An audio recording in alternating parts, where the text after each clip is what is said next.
Hi, my name is Luke Swanger. I'm Intro to Mass Communication Online, and I'm doing my presentation on someone who influenced the media today as we know it over 50 years ago. This man influenced the media through multiple different things, through the invention of the rerun, through the invention of 35mm film, the first to use live audiences in movie and TV, and he was one of the pioneers of using multiple different camera angles to film a TV show or a movie. He also was the leader of a historically marginalized group of Latino Americans on the screen acting, and was also more dominantly the leader of the historically marginalized group of minority actors, and was one of the first stars to take place on the stage and to be one of the huge stars of the primetime TV and of TV, the very early TV shows, and was truly the leader of the historically marginalized group of minority stars. He was one of the most influential entertainers ever to take the stage and help pave the way for other minority stars who will forever changing media through television reruns and new filming techniques.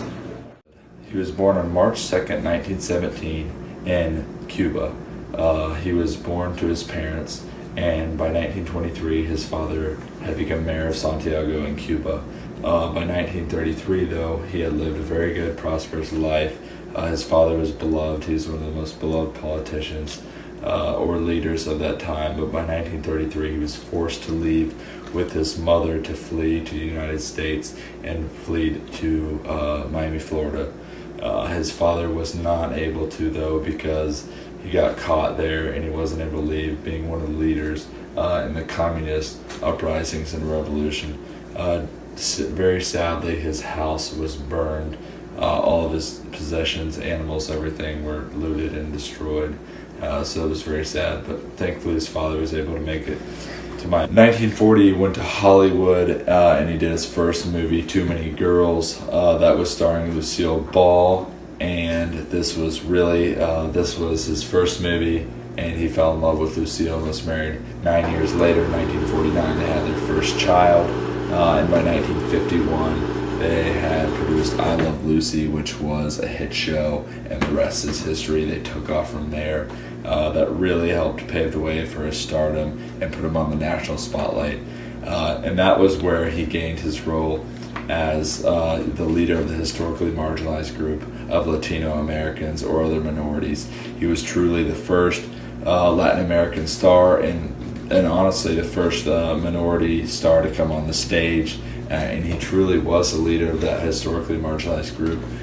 He also influenced the culture by bringing some Latin roots and values to the screen through music, through his accent that was very heavy, and through many other things that he did on the TV show. He also influenced the culture and media as we know it today by being the first interracially married couple when he married Lucille Ball and was on the TV show I Love Lucy with her, and so that was that influenced the culture as we know it, and still shows that influence today, because that at the time was kind of new stardom.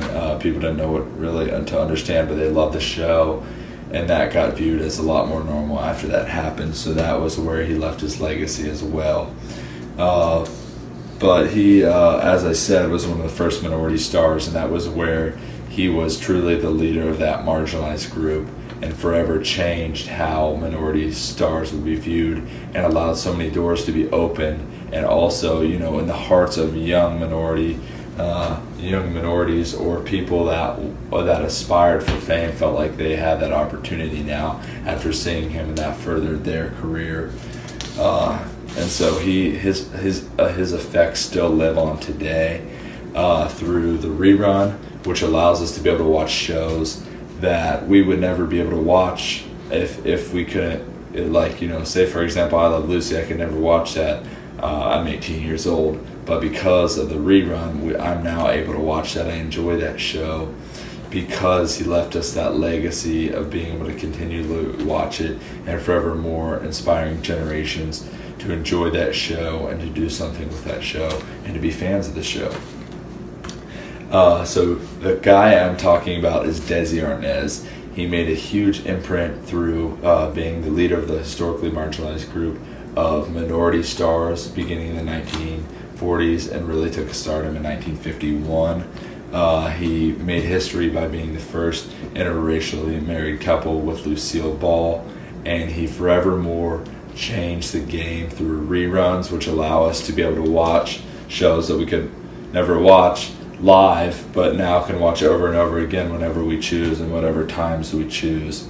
And then also through 35 millimeter film, which is much clearer, much more defined film, and that was really key, so that the quality of the film and the television was much better.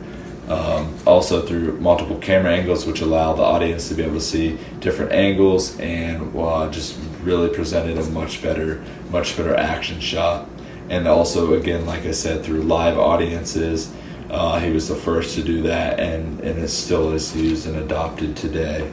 So Desi Arnaz was a star. He loved his country. He was truly patriotic, and was so thankful for the rest of his life to America for the opportunities that allowed him, as a 16-year-old boy coming from Cuba with no money, to be able to have that prosperity and the success that he had. So Desi Arnaz was truly a great man who forever influenced media as we know it today, and was the leader of the historically marginalized group of Minority Stars.